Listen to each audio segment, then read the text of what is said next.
I want to hear from you. Are you the quiet friend who observes everything? Or are you the loud one who brings the energy? Or maybe you're the one who learned silence as a shield against a chaotic childhood. There is an old, often misunderstood saying, the one who speaks the least hears the most.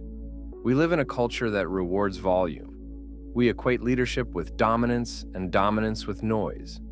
We promote the loudest voice in the meeting. We follow the most frequent poster on social media.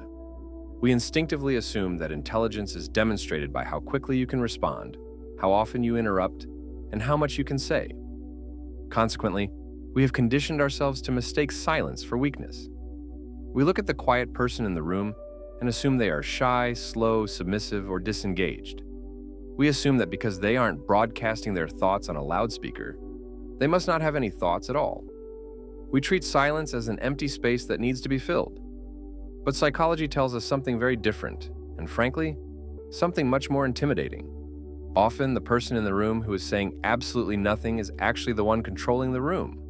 They aren't checked out, they are zooming in. While everyone else is busy performing, posturing, and trying to win the conversation, the silent person is busy processing. They are gathering data that everyone else is too busy talking to notice. They are reading the room like a text, while everyone else is just looking at the pictures.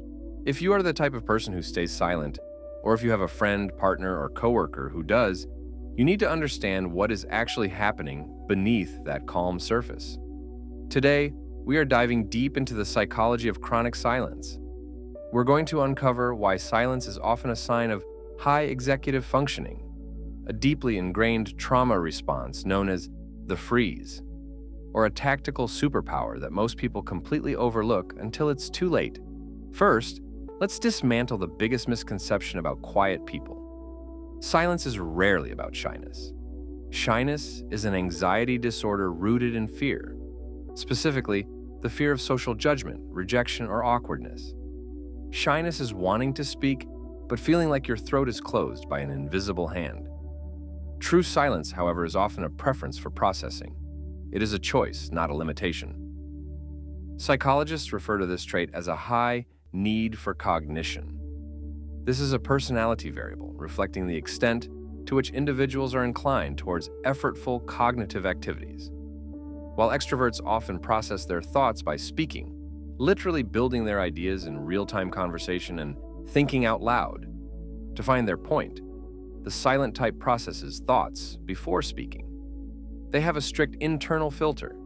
They are filtering the noise to find the signal. Think of it like a sniper versus a machine gunner. The loud person sprays bullets, words, hoping to hit a target. They might say 10 things just to get to one good point, using conversation as a drafting process. They are brainstorming in public. The silent person waits. They calculate the wind speed, they adjust for distance. They wait for the perfect opening, and they fire one single shot. They draft the email in their head, edit it 3 times, and then send it verbally only when it is perfect. However, we must be honest about the origins of silence.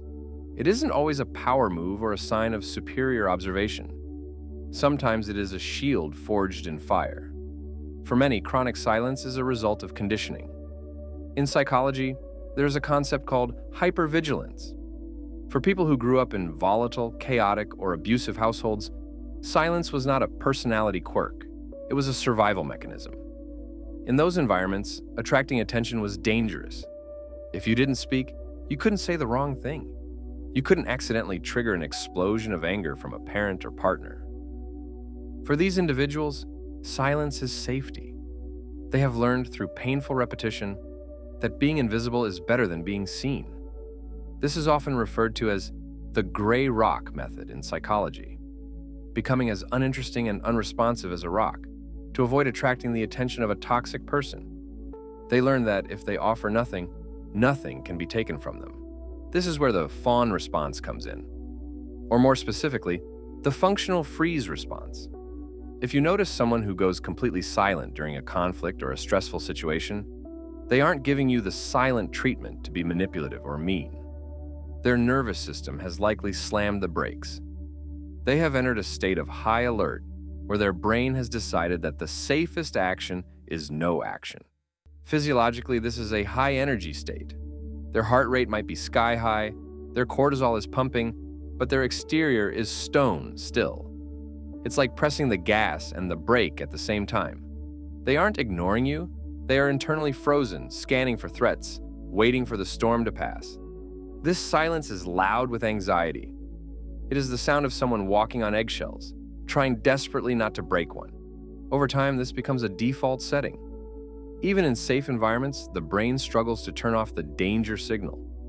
The neural pathways are so deep that silence becomes the automatic response to any stress, leading to a lifetime of holding back words simply because speaking feels like stepping onto a minefield. There's a third type of silence that is becoming increasingly rare in the modern age: the silence of self-sufficiency. We live in an attention economy. Validation is the currency we trade in. We post, we tweet, we shout, and we interrupt just to prove we exist. We are terrified that if we stop making noise, we will cease to matter. We outsource our self-esteem to the crowd, constantly checking for feedback to know if we are good or right. The person who is always silent has often achieved something most people chase their whole lives: emotional independence. They do not require external validation to stabilize their self-worth. They possess what psychologists call an internal locus of control. People with an external locus of control need the world to tell them they are smart, funny, or worthy. The silent individual defines their own value. They know who they are, so they feel no compulsion to tell you who they are. They don't need to perform their personality for an audience. They don't need to win the interaction to feel secure. There is a quiet, unshakable confidence in that. It's the difference between a king who runs around the castle screaming, "I am the king," because he fears a coup, and a king who simply sits on the throne, secure in his power. This specific type of silence often unnerves people. It creates a vacuum. When you don't offer information, people project their own insecurities into the silence. They wonder, do they like me? Are they judging me? Why aren't they impressed? The silent person becomes a mirror, reflecting the other person's anxieties back at them. This isn't something the silent person is doing on purpose. It is simply the byproduct of not needing anything from the crowd. When you don't need to be liked, you become incredibly powerful because you cannot be manipulated by praise or criticism. This leads us to the final and perhaps most practical truth about people who are always silent. Because they don't dilute their words carry immense weight. The silent person has usually filtered out the fluff, the gossip, the emotional reaction, and the ego. What is left is usually the raw truth. They tend to speak in solutions, not just sound bites.